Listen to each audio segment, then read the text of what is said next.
Thank you for joining us, Dr. Souleye. Thanks for having me, Lakresha Daniel. Okay, so we'll jump right into it, Dr. Souleye. So we have an injured employee. They come to your office. What is your approach to determining if that injury that the employee is reporting is work-related or if it's something that's pre-existing?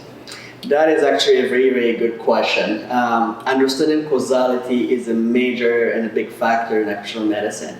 And I think that's why it's very important when companies send an employee to any place, any clinic for assessment, that they do so sending them to someone who is certified, board certified, and has the proper training and understanding causality. There is a set of criteria called Bradford-Hill criteria. It's a set of criteria that we all learn in a fellowship in actual medicine, which pretty much emphasizes 9 steps in understanding causality. The first step really is understanding is a cause and effect relationship. So simple example, you are walking down the stairs right now, you trip and fall and you twist your ankle. That's pretty straightforward, that's pretty simple. Some cases can get a little complicated when we're talking about respiratory illnesses in the work environment, because it's pretty much understanding whether or not the respiratory illnesses that you're having as really work-related or not work-related. Not everything that happens at work is work-related, and I think sometimes people that are not board certified in actual medicine don't understand that. It is very critical to understand causality because causality affects workers' compensation. Is it workers' comp or is it not workers' comp?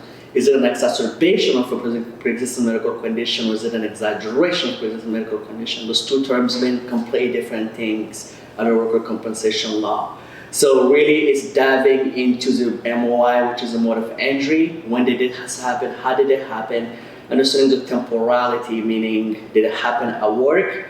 And did it only happen at work? Are there other studies involved into that? So has there about studies that have been published, the strength of the relationship into understanding that will this cause that, and that's been published in the literature. So that's just kind of a slim overview of what is going on and what can in determining really work causality as far as work related. Okay, great points, Dr. Souleye.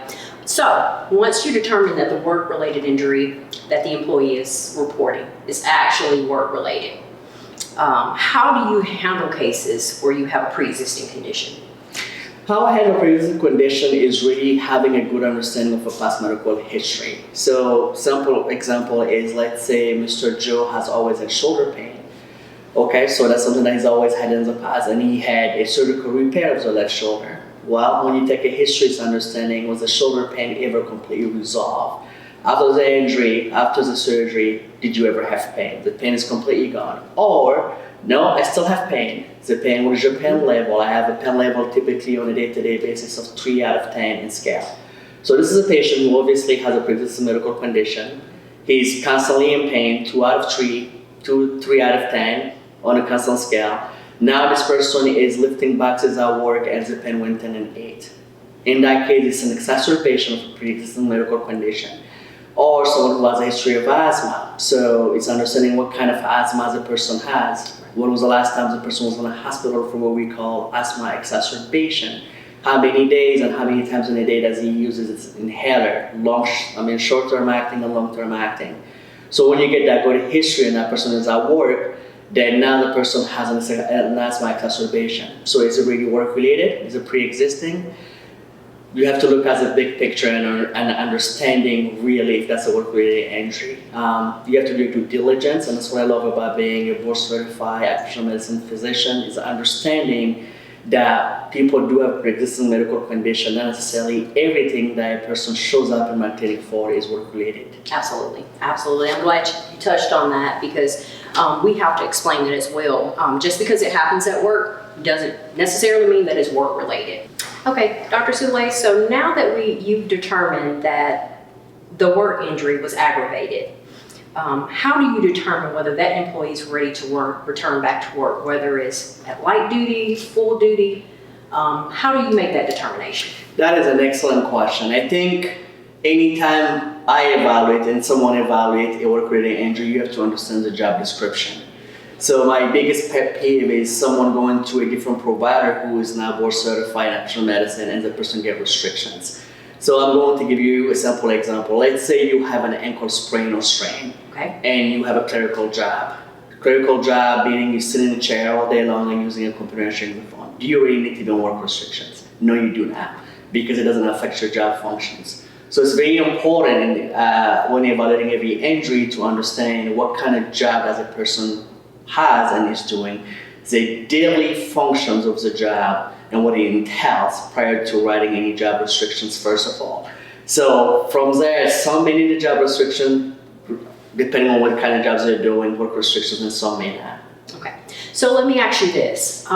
Is it helpful when the employer or the adjuster sends you the employee's job description? Does that help you? Absolutely. So I'm a huge believer that you have to have the job descriptions. Furthermore, what I really love to do and have done in the past when I was a medical director for major manufacturing companies, automakers that is, overseeing all the entire clinics, is what I enjoy is actually going to the plant and looking at people's jobs. It's one thing to read the job descriptions, another thing to actually see what kind of jobs a person is doing and understanding what's involved in the job, what it entails, to determine if the person has job restrictions. Okay, great, excellent points.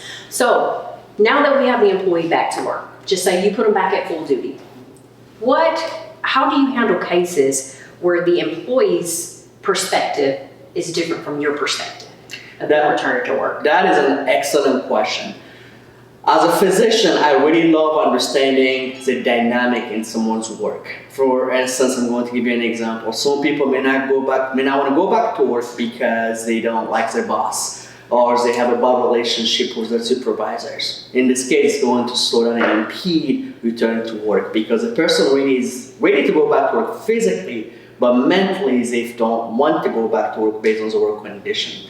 That's why it's very important, very critical when we see a patient, the first time we see a patient, to understanding how long have you worked there? Are you happy at your job? What is going on with your job?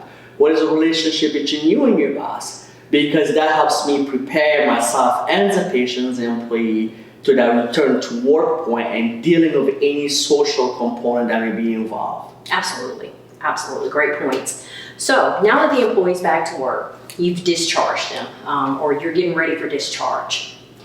How do you address MMI? What everybody wants to know, maximum medical improvement. How do you address that?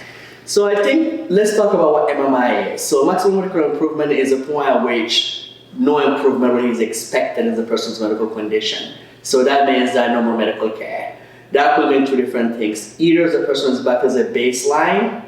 We talked about pre-existing medical condition earlier. So if a person has an exacerbation, for instance, and they go back from being a pain from 5, now they're back to the baseline of pain of a 2, then the MMI. MMI doesn't mean that the person's completely pain-free, but they are back to where they were. That's the first point. The second point is the person has reached a point where no improvement at this point will be made.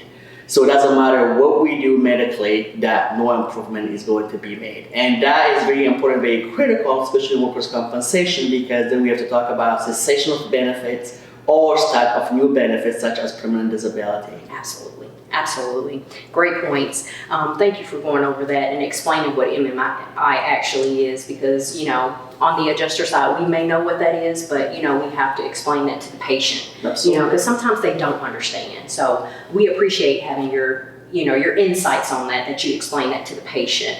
Do you get any kickback from the employees when you tell them, hey, there's nothing else I can do for you? Do you get any kickback from them? Any hesitations? Sometimes I do. So sometimes I do in the sense that they don't want to go back to work, either because they don't really like their jobs, or either because there's something going on in the work setting where that makes them hesitant about going back to work. But what I do is the best at, what I'm really good at, is preparing the employee prior to that point of reaching MMI. That is why I enjoy giving usually companies and workers' compensations, really you all, an idea about when the MMI will be reached. There is an abundant medical literature out there based on disability guideline that a person with a non-complicated and complicated injury should reach the baseline in a certain amount of time. I'm going to give you a simple example, back pain. Literature has shown that 90% of back pain should be resolved within 4 weeks. That is with or without any intervention. And 99 of them should be resolved within 6 weeks. So at that 6 weeks mark, you should go back to your baseline. And I always make sure from the first visit and second visit that the patient understand not just what I'm doing now, but what is the course of action going forward, so that I will prepare them mentally about what's going to happen.